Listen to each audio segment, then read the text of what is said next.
What is up, everybody? I hope you are having a fantastic day. I don't know about you, Ruben, but on my channel, this is not a normal time to stream. I'm always No. streaming at night, East Coast time. So we'll see what the audience is like. But either way, the replay value will be great. I Mhm. love these shows because these are the crossover shows for my audience. We get to bring somebody on from the opposing team to kind of break things down so we can learn about our opponent. And I love doing the same thing on the other side of things. So what we're going to do is we're going to hit this intro and then we'll be right back.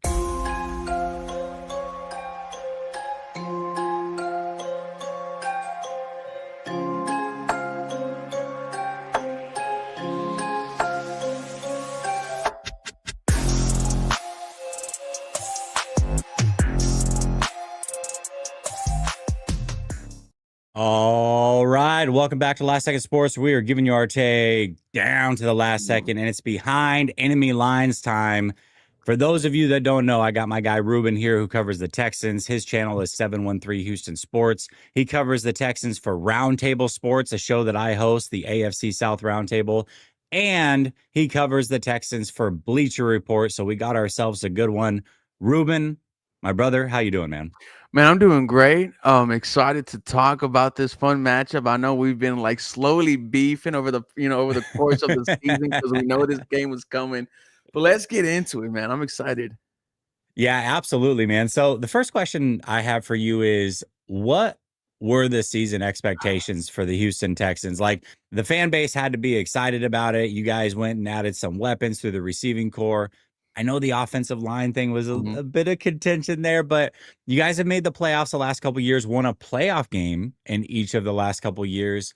So expectations, I would imagine, would have ran pretty high. Am I right about that? Absolutely, which is why the way this season going, hurts because there were expectations. I predicted an 11-5 season. I predicted this team to go to somewhere where they've never gone before, and that's AFC Championship. So it wasn't Super Bowl bust for me. It was AFC Championship or bust. And right now it looks like that's, nowhere near going to happen.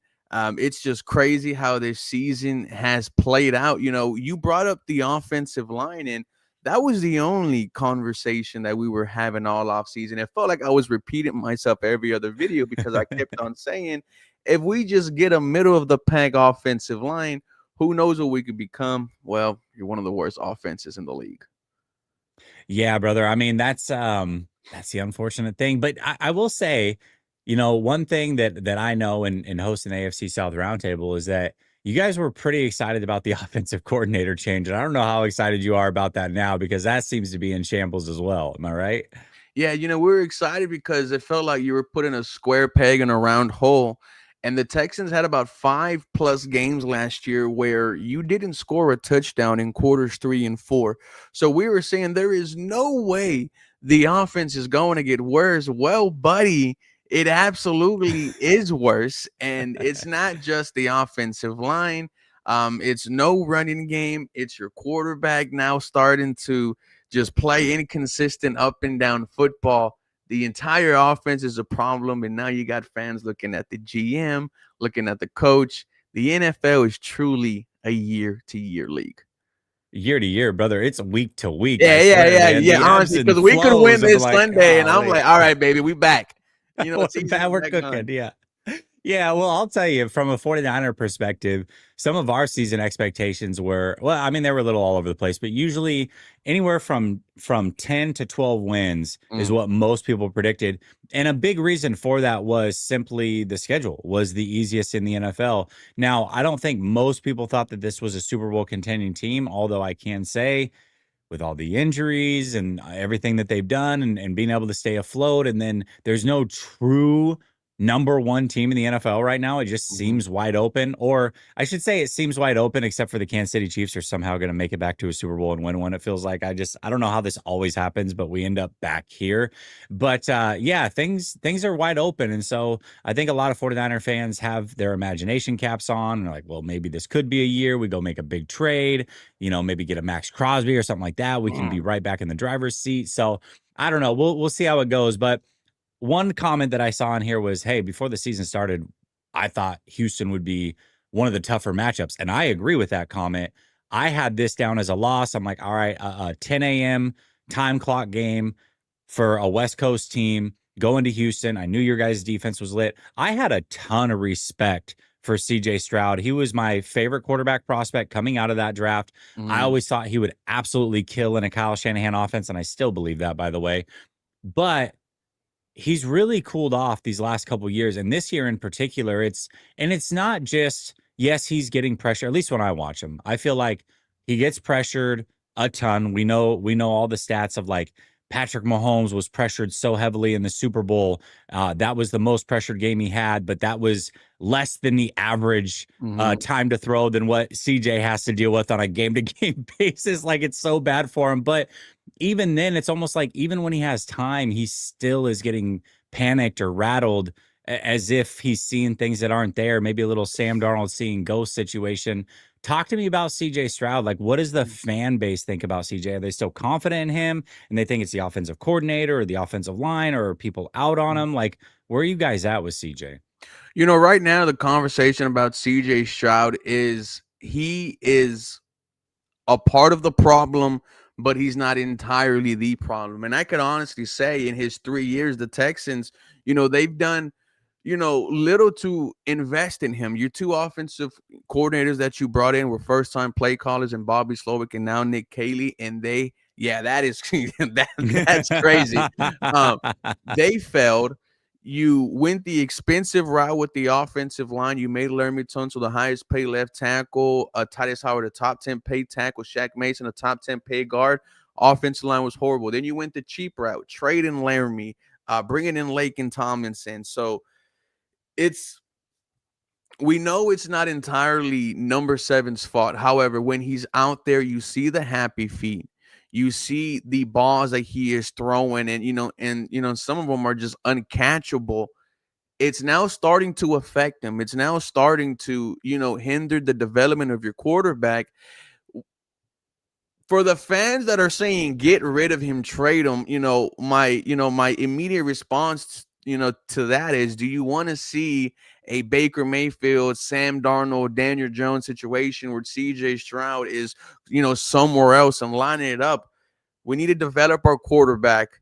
And Papa J has a great question, right? Is D'Amico Ryans on the hot seat? The conversation surrounding that is D'Amico the right guy for CJ Stroud? It was a conversation when you first hired D'Amico.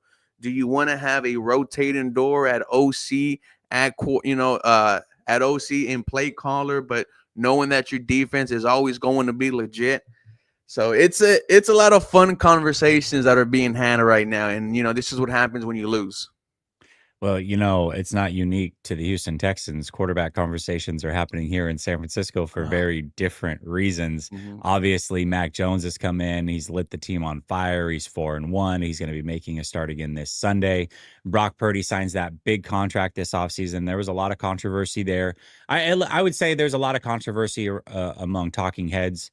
I guess I'll throw myself into that because I thought they should never pay Brock Purdy that kind of Mhm. money. I just, to me, you're either elite or you're not. And if you're not elite, you don't get paid elite money. That's the first way, or the easiest way to get thrown into like purgatory of never being a true Super Bowl contender. And so now seeing Mac Jones come in, it's like, see, this is what I said. This is why you Mhm. don't pay Brock. But a lot of fans disagree, and they still disagree, and they think that Brock is so much better than Mac Jones. But the controversy is starting to grow week by week. And if Mac Jones goes out there, plays well again, beats the Houston Texans, it's like this story's not going away. So I guess I'll ask you from an outside perspective. I know what my fan base says about Brock Mhm. Purdy and the quarterback situation. When the 49ers signed Brock Purdy to that big contract, when you looked at it as a Houston Texans fan, did you say mistake or good idea? I was on the fence because I was like, man, that is a lot of money. But then I look at the success that Brock Purdy gave you guys, over the first couple of years, and where he came being the last man in the draft, and it doesn't help that I have his rookie card, so I'm just banking on that to, like to be something later on. But I was on the fence, I wasn't leaning either way. I thought he was in a great system, with Kyle Shanahan, but I also thought he himself elevated, the system out. And when you go to NFC Championship, the NFC Championship, Super Bowls, it's hard not to give a guy, that money. If this was CJ Stroud and he did what Brock Purdy did his first couple of years, I would sign him, make him the highest paid quarterback, in the NFL. And I'm pretty sure, we would have our own, discourse. There's always the side of the fan base that are saying, don't give him that money. I'll tell you what, that's a conversation that is being had right now, whether or not to, fully make him a highest paid quarterback, or, find something that works in the middle for both, right? You brought up elite play gives you elite money. Right now, he's not giving you elite play. So it's a fun conversation. Well, I will say this. I'll be very consistent. CJ Stroud was my favorite quarterback coming out of that draft. He showed exactly that as a rookie. Even last year when things were really bad around him, they made the playoffs and they still were able to win a game. I wouldn't feel comfortable paying CJ Stroud big time money right now. I'd make him wait another year at least, and maybe even pick up the 5th-year option and wait that year too. There's just no rush on these things. Like this is the position that is the most important in football, and there's so much money that's tied to it. Like you have to know for certain this is the guy, and if there's any questions, you should make them play it out until you figure it out. And if there's still questions, then guess what? That means they're not the guy, and you can't do it. So as much as I love CJ, I'm rooting for CJ. I'm a big fan of CJ. I thought he would be great. I still would need to see more before I would say, yeah, pay CJ Stroud. I wouldn't do it. Not now, anyways.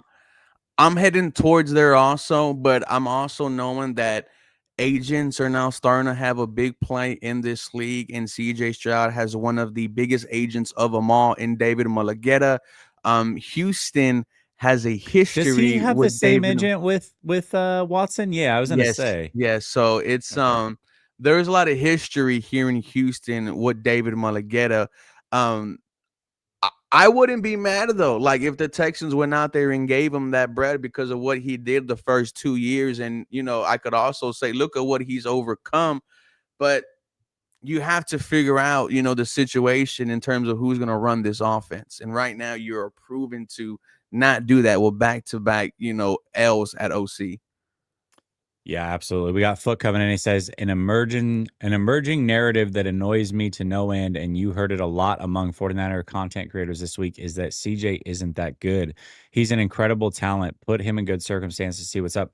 I agree with this. I've always thought CJ Stroud is a really good quarterback. And what's funny is, I don't know if your fan base does this. I'm sure they do it. This can't be unique to us, but we have content creators and fans that every time, even though Brock Purdy can't play football, mind you, Brock Purdy is hurt right now.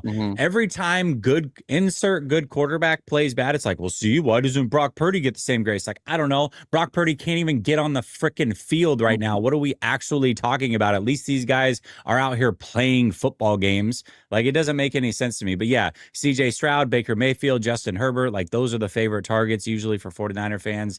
And they're like, oh, listen, this guy played bad. Then, doesn't Brock get any grace? It's so annoying. No. CJ definitely gets criticized a lot. There's a backup quarterback we have here, Davis Mills.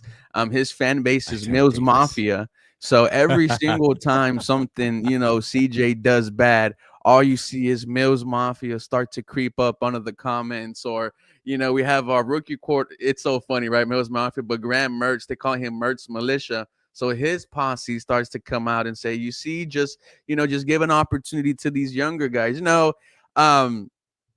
It's a tough situation, man, with quarterbacks, because you either got one or you don't. And even if you do got one, half think he's good, half think he's not good. It's just a never ending, conversation about quarterbacks. The only time that it's not is when you just got one of those elite guys, man.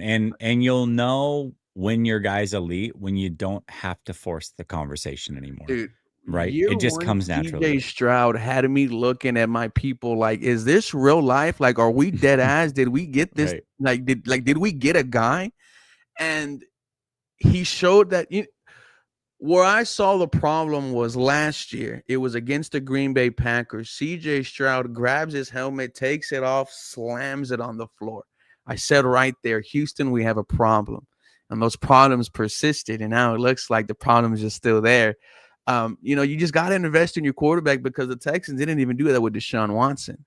They Mm. traded away DeAndre Hopkins. They didn't give him an offensive line whatsoever. Houston just fails to invest into their franchise quarterbacks.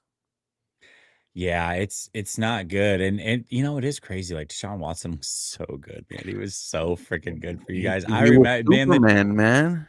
the trajectory of Deshaun Watson's career in the Texans versus what the Chiefs did, that one game when you guys were blowing them out and they came 24 back and beat nothing. you, dude, that changed the trajectory of everything. I feel like I think that was everything. when CERN had turned on their particle accelerator and we had shifted timelines because, just think of, just think about what happened after. It was the birth of the Kansas City dynasty.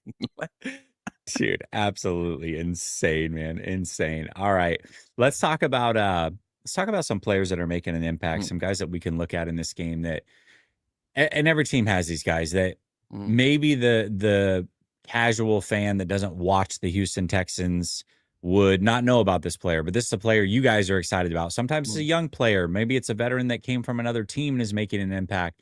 I'll give you one for the 49ers. I think there's a lot I can choose from because we're a very, young and new mm, team. But Chase Lucas, man. So Chase Lucas is a guy who this offseason was brought in to essentially be a camp buddy. He's floated around the league, played on some practice squads, including the 49ers.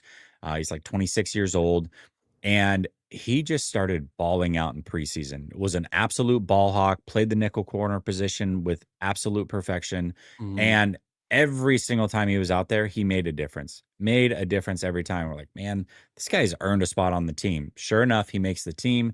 He's kind of sat the first couple weeks. The 49ers opted to start a rookie and Upton Stout at the nickel corner position.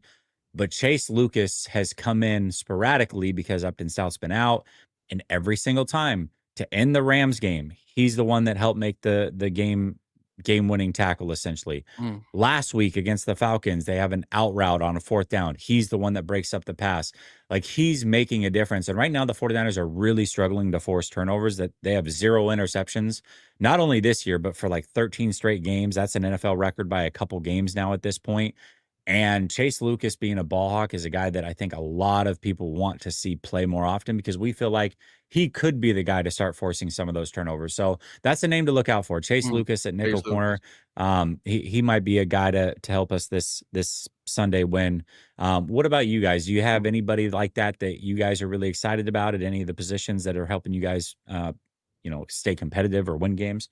Yeah, so I'll give you one on offense, one on defense. On offense, it's veteran tight end Dalton Schultz. He didn't have a good season last year, but he's in contract year, so he has definitely turned it up a bit. Last week he had 100 almost 100 yards against the Seattle Seahawks. He's been our go-to option on first down. He like every one of his fifth catches goes for a first down. So Dalton Schultz is playing good.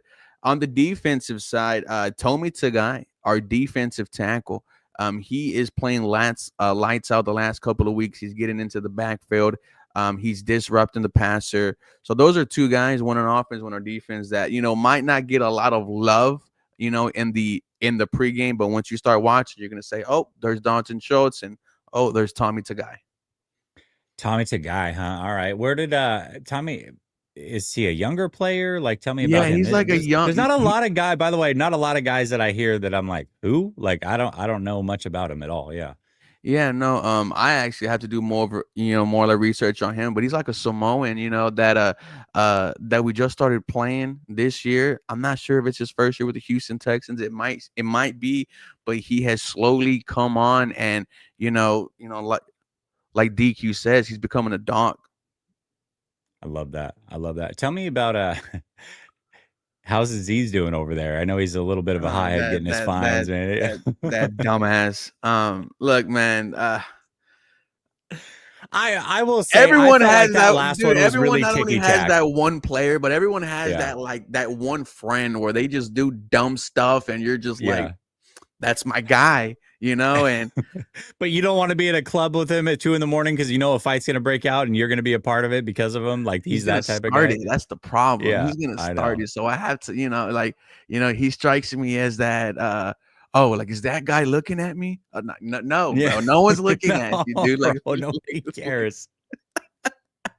but no, it's it's starting to get very annoying with these penalties, not only from him, but the entire defense, the entire Mhm. team. Aziz Al Shayer, we love the energy he brings, but the penalties, that gets just by being just extra, it's starting to get annoying. What about we got somebody asking about Jimmy Ward. That was a whole weird situation, huh? Yeah, so we haven't seen him at all this year. I know he's not on the he's no longer on the NFL exempt list. We just haven't seen him. And yes, Okay. Otis, yes, every team does needs an Aziz the same way every basketball team needs a Patrick Beverly, the same way every team needs Draymond Green. Draymond Green. Yeah. Like, you hate to play against them, but damn, you love when they're on your squad. Yeah, absolutely. All right, brother. Listen, we got this game coming up. We're both sponsored by Sleeper, so let's hit the Sleeper ad read and make some choices here. So you can get a 100% deposit match up to $100 using either my code LSS, or you can use Ruben's code 713HOU. And with both of them, not only do you get the deposit match, but you'll get the free $20 entry. You don't even have to make a deposit. So if you are on the fence, now is the time to play. Do it for free. You'll get 20 bucks to play with. It doesn't get better than that. All right, man. Let's do some picks here. So they fully got it loaded. This is why I like doing it later in the week, because you got everything fully loaded. They know who's going to play, who's not. So they got CJ Stroud at 199 and a half passing yards, more or less on this one. We can't run the ball to save our lives. If we are going to win this game, it is going to be because of the arm of CJ Stroud. Yes, let's go over on the 199 and a half. All right, let's do that. And I think George Kittle for y'all is going to go crazy. Okay. All right. Okay. I'm gonna go with your hot. What do you guys have troubles with tight ends specifically? It's just like when there's certain players, that are pretty dynamic. It's hard to key on. So like on Monday night, we couldn't really stop JSN. We had a plan, but the plan wasn't put in place. So we'll get to see that. I'm more confident about George Kittle going off for you guys than Christian McCaffrey going off for you guys. But okay. Well, listen, I'm so damn good. Okay, I'm taking I'm going more on the yards for Kittle. It was 49 and a half, so I'm going to go with your gut feeling here. Let's get a little kicker action here. I feel like this could be a field goal fest with Oh my God, I two love good it. defenses. So I'm going to go more on mine. Fairbairn's a good kicker. Should we go more with him as Yeah, well? dude, we can't score. Right, perfect. And then Nico Collins might be out. He is out. Jalen Noah, He is out. Okay, so 33 and a half receiving yards. That should be a I will go more. Okay. All right. Perfect. We're going to lock this in. We're going to put 10. Oh, I got a low balance. You know what? I'll just do 5. Gosh, I need to put more money in here. All right. We'll put 5 on it. And that'll give us 27.85. You two can tail us or you can fade us. Either way, use promo code LSS or promo code 713HOU. All right. Back to the regularly scheduled program. Speaking of injury report. So you're saying Nico is out for this as game, well as Christian Kirk. Christian Kirk, man, what a complete what a disaster! What a waste dude. of my time! What a waste of a video! I don't get it with Christian Kirk. Disgusted. He's done nothing. And then what's crazy is you Let guys me be brought healthy him all in. of training camp, right? Let me be healthy all of training camp, and then I'm stupid. Let me stop. Yeah, all right.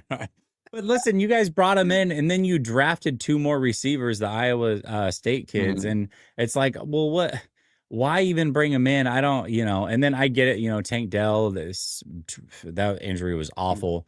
But yeah, so Nico Collins, like that's a big deal for you guys. That's a huge deal. So how do you think you guys are going to be able to work around the Nico Collins injury? And then also talk to me about the running back position, because you guys have kind of been all over the place there. Obviously, your slated starter's been out all season. I thought he would be back after the bye week. That's not the case. Like, what's going on with some of these injuries? Yeah, so Joe Mixon, I think he is not going to play this year for the Houston Texans. I think he His time as a Houston Texan has come to an end.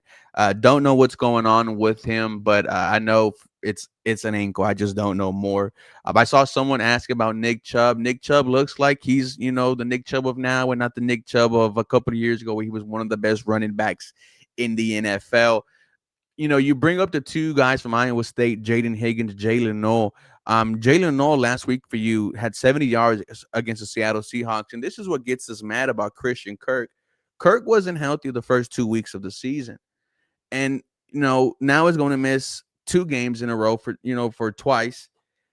The Texans still have not tried to use Jalen Noel, have not tried to use Jaden Higgins. And it's like, then why the hell did you draft these guys if you're not going to utilize them?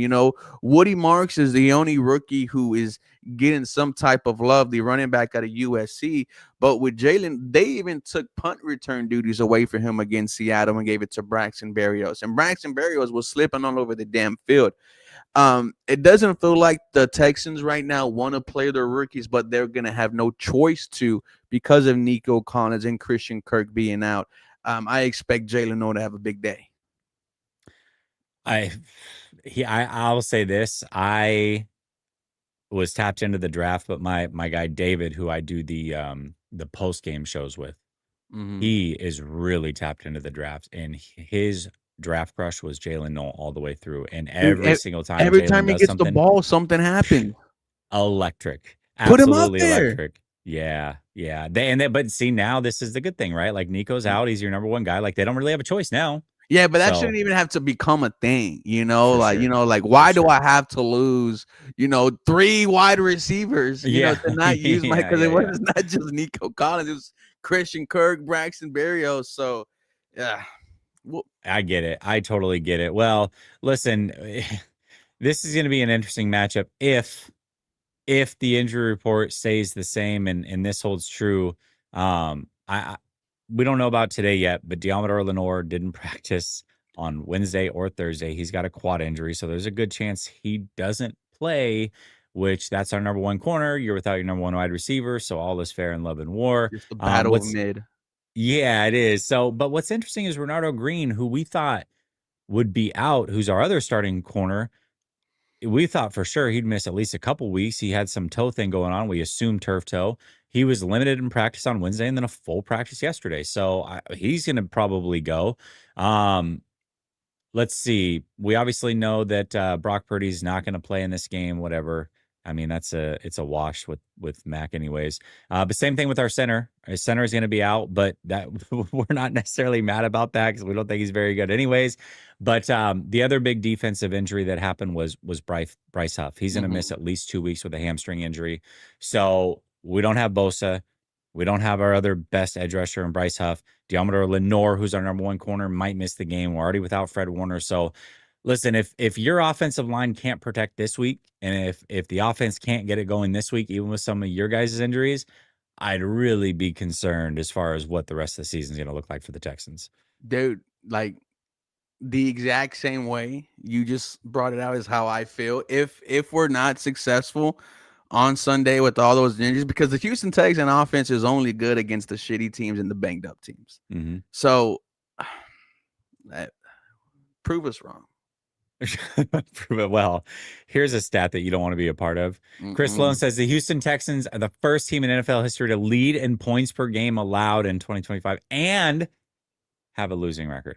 That's not good. That's just, like I'm tired of, seeing, the Houston Texans are the first team to allow this little yards on, on offense. Crappy stat here.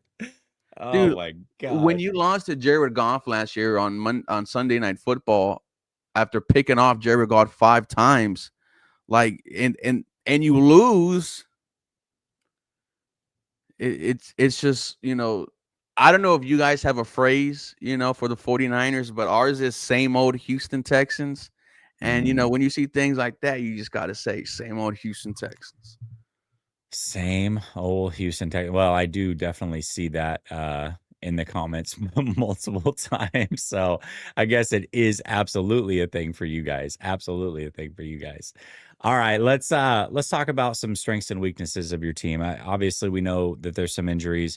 I'll tell you right now, The weakness of the 49ers is simply like we can't stay healthy. We can't keep anybody healthy. Every big name It player. always feels like that with you guys. Dude, I don't listen. I don't know what's in the water. I don't know if it's this training staff. I don't know if it's Kyle Shanahan, the way he works. I honestly couldn't tell you, but this injury thing has gotten completely out of control.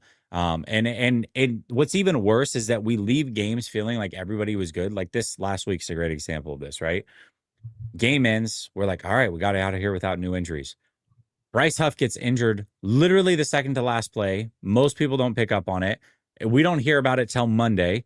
Then we don't hear about Diameter or Lenore until Wednesday rolls around and they're at practice like, oh, yeah, well, he's got a quad injury. He's not going to practice today. It's like, what?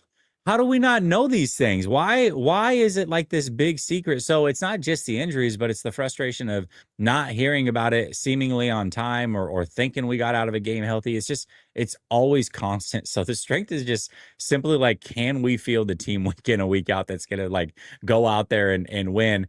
And I would say also that we're very inconsistent or non-existent rather in forcing the turnovers. I talked about that. Like we just cannot force turnovers. So as good as the defense has been, they just can't take the ball away unless the other team gives like an unforced fumble or something like that. The 49ers are really struggling in that department. So that would be the weakness of the 49ers. What about the Texans? What's the weakness of you guys? I mean, offensive line, I Yeah, think, but so what else? yeah, so no, like not only just the offense, but just the flow of the game. Mm, For our offensive coordinator, Katie, it feels like it's not just one thing handicapping this dude. Like he has multiple problems. I would say the offensive line. If you're able to put pressure on C.J. Stroud, if you're able to stop the run, you're able to stop this offense. D'Amico Ryan says the only way Texans win is the defense scores touchdowns, and what's scary is they can do that. They turned the ball over 4 times against the Seattle Seahawks. They had a touchdown in the end zone coming off of a Will Anderson Jr. sack. This defense turns it up when they're at home, though. Like this defense gets that much better. During Josh Allen's MVP year, his only stain was his game against Houston, where he had a QBR of I think 40%. So at Houston, it's tough for quarterbacks to play, but if you're just complacent on defense and with all the injury that San Fran has had, you guys look like you are well coached. Shout out to Robert Saleh. Um, you could stop this offense at ease. Well, you touched a little bit there on the strength as well. For the 49ers, I think the strength is just resiliency at this point. And I coaching mean, for sure. yeah, for sure. And coaching is a huge part of that. Robert Saleh has been a godsend for sure this year. Even we were all excited to have Robert back, but even this is at a level it's like, okay, like even the most Mm. optimistic people are like, geez, he's better, even better than what I remember. He's so dang good, man. And he dialed it up last week against the Falcons. Hopefully he can do the same thing, even with these new injuries against CJ Stroud, and maybe create some simulated pressures that really confuse your offensive line. But the resiliency of this team, the way that they've just been able to stick in these games, like they're not getting blown out. They're not Mhm. blowing anybody out.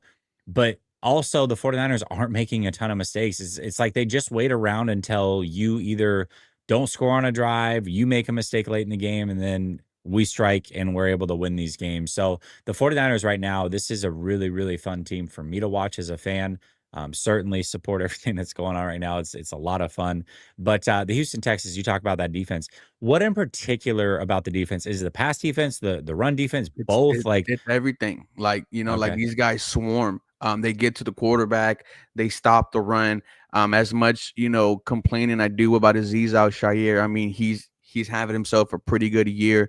The secondary, they're stingy. They're not as ball hawking as they were at this point last year, but they got it going in the second half against Seattle. 4 turnovers against there.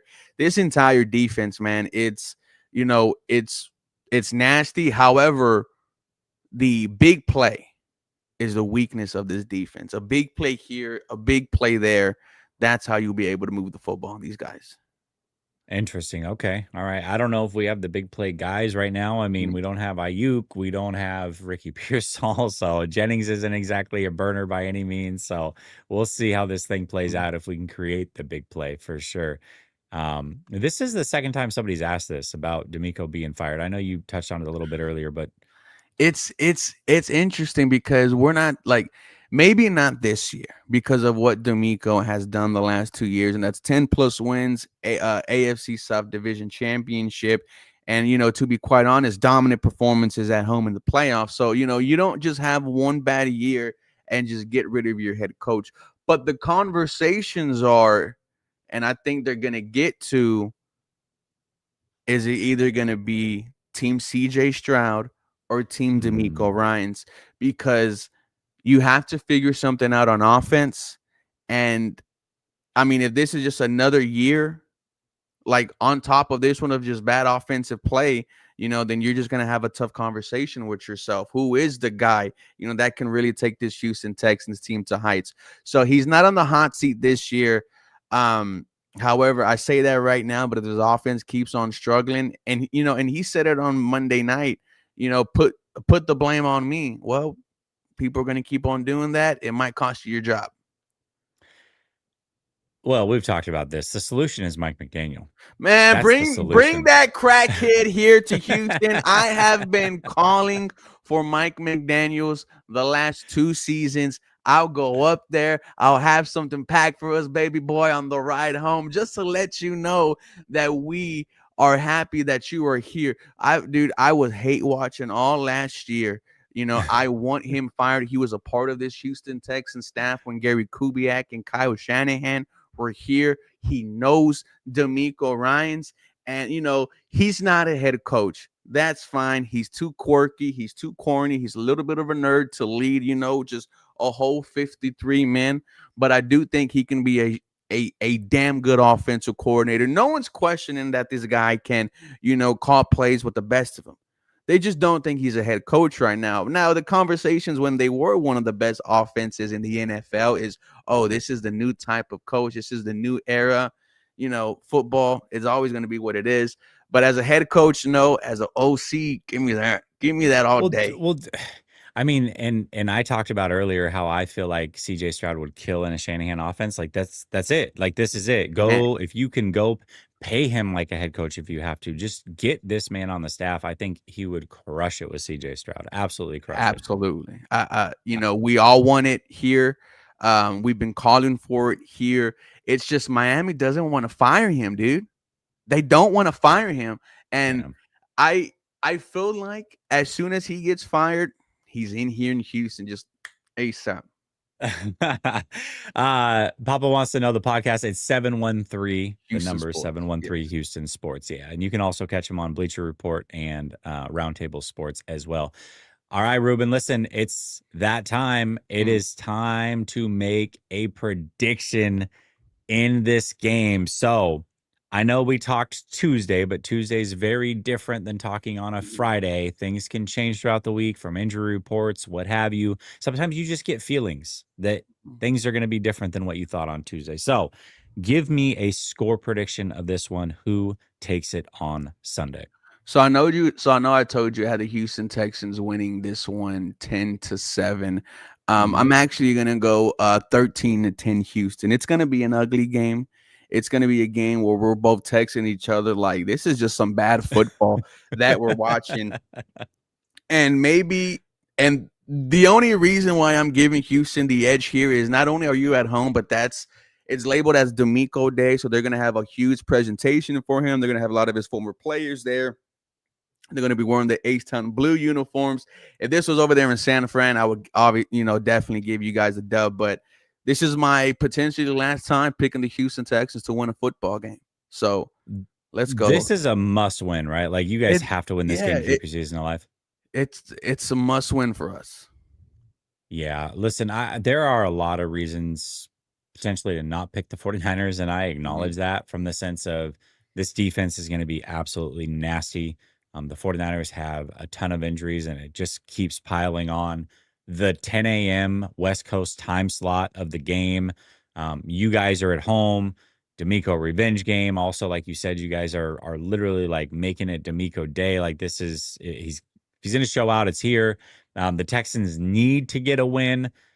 All of that being said, I agree with you. I think it's going to be an ugly game. I think it's gonna be a little bit higher scoring. I'm gonna go with the Niners to win this one 19-16. Oh, that would 19 to just piss me 16. off. Oh, that would just piss me off because like the defense is going to give the offense every opportunity to get back in it, and that's why I am worried about the rest of this season, because if this offense is still deflating and you're going to be consistently losing games like this, to where you're like, dude, how many chances do you freaking need to put up points? Then the conversations, I think they're just going to intensify. Oh, well, I'll tell you this. The cool thing is normally I don't get to come back together after the game is over with the But we guests, do. but we do because we have the Roundtable Sports Show where you're on the AFC South Roundtable and I host that show. So one of us is going to have bragging rights on Tuesday. I hope that it's me. I did not have the bragging rights when we played the Jacksonville Jaguars, so Mhm. hopefully this time around I can get it. Chris Sloan says Texans lose very convincingly, especially without Would not Christian surprise and me. Nico. Wow. Would not surprise me. Well, we'll see about that. I mean, we've got our injuries as well, Chris. So we are Mm. not exactly a healthy team. But either way, Ruben, I know that we did some back and forth, man. We had this Yes, scheduled three sorry. different times, but we finally, well, the first one was my fault. So we finally got him in. I appreciate you for making this happen, man. You are fantastic at what you do. I love doing the show with you, the AFC South Roundtable show with you every single week. Mhm. You're freaking awesome at this. So thank you for taking the time. Good luck to your Houston Texans. Everybody in the chat, whether you're on 713 Houston Sports or you're over here at Last Second Sports, we appreciate you. We love you. Have a great weekend. Game's just 2 days away. We'll talk soon. Much love. Mm. Peace.